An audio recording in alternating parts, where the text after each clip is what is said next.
Can a nation survive if every state can ignore the federal Constitution? Well, in Federalist number 44, James Madison answers that question with the conviction of an architect that's trying to defend the blueprints for his structure.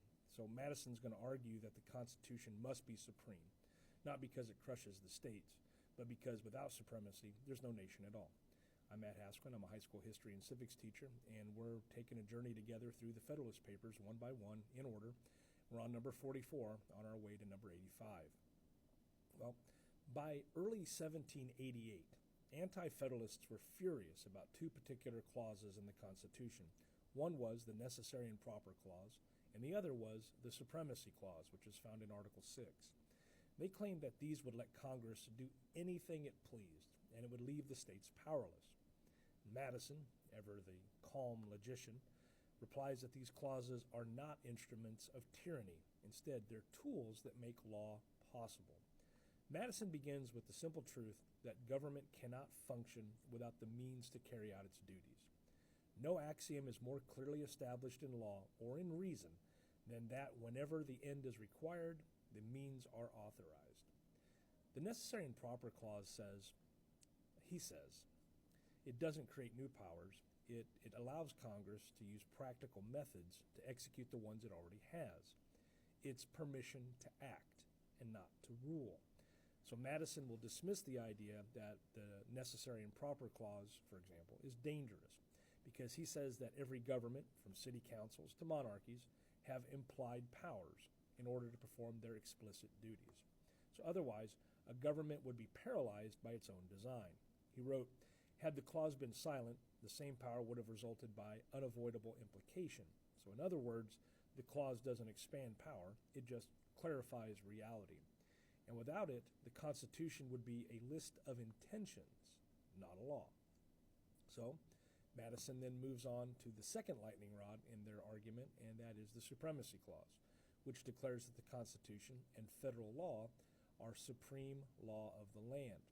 And Madison's reasoning is rather blunt, but it's kind of elegant in his application here, because it is impossible for a law to be supreme and yet be overruled by another. So if the states could nullify national law at will, then the Union would return to the chaos of the Articles of Confederation. You'd have 13 governments that were all pulling in 13 directions. And supremacy isn't arrogance, it's order. Then Madison goes on to detail the specific powers the Constitution forbids the states to exercise. These aren't to weaken the states, but they're to protect the citizens and the nation from internal conflict. And those limited powers are states cannot print money, they cannot make treaties, they cannot pass bills of attainder or ex post facto laws, they can't create laws that impair contracts, and they can't grant titles of nobility.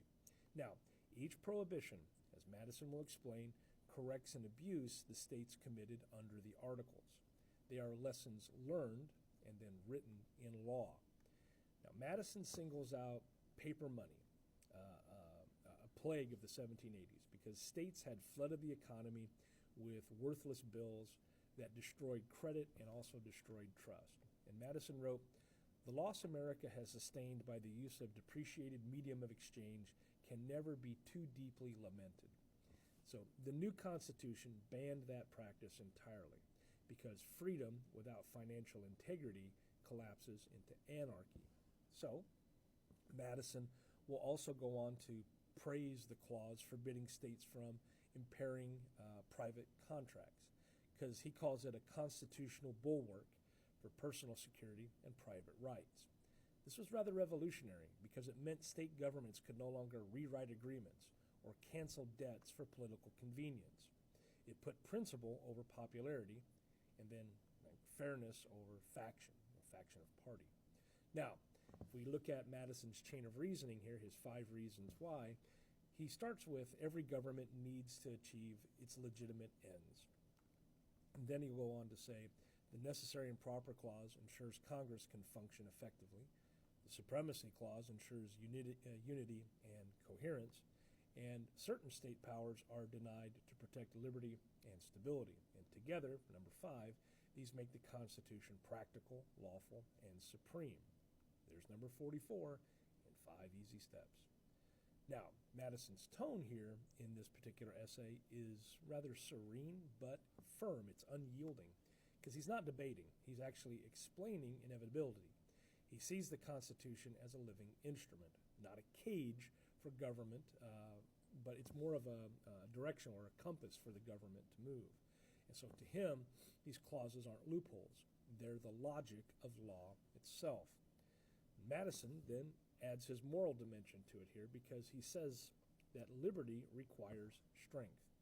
A government too weak to uphold its own laws cannot protect rights, enforce justice, or defend the people from exploitation. Supremacy is not submission. It's actually the safeguard of equality under one rule of law. Now, in our world today, the echo here is that every debate about states' rights and federal powers, from civil rights to health care to environmental policy, echoes Federalist number 44, because Madison's insight continues to endure. Power divided is still power shared, and unity under law is the foundation of freedom. So, our takeaways here today are 3 takeaways. The necessary and proper clause gives Congress the means to act, not the license to rule. The Supremacy Clause then keeps the Union coherent and functional. And then finally, limits on state power protect citizens from instability and injustice. So, Federalist number 44 is Madison's defense of reasoned authority. It's the idea that law must have both boundaries and backbone. And he's reminding America that the Constitution's supremacy is not a threat to liberty. It's the guardian. Because if every state can defy the nation, then no citizen is truly protected by it. I'm Matt Hasquin, and this is another one of those things that we should all know just by being alive. If this one helped you see how, or why, I guess, structure and supremacy help sustain freedom, please share it, repost it, follow, and hang around again. Number 45 is coming up next, and Madison's back, and this is where he turns the question around and asks, what powers truly belong to the states? Thanks for watching.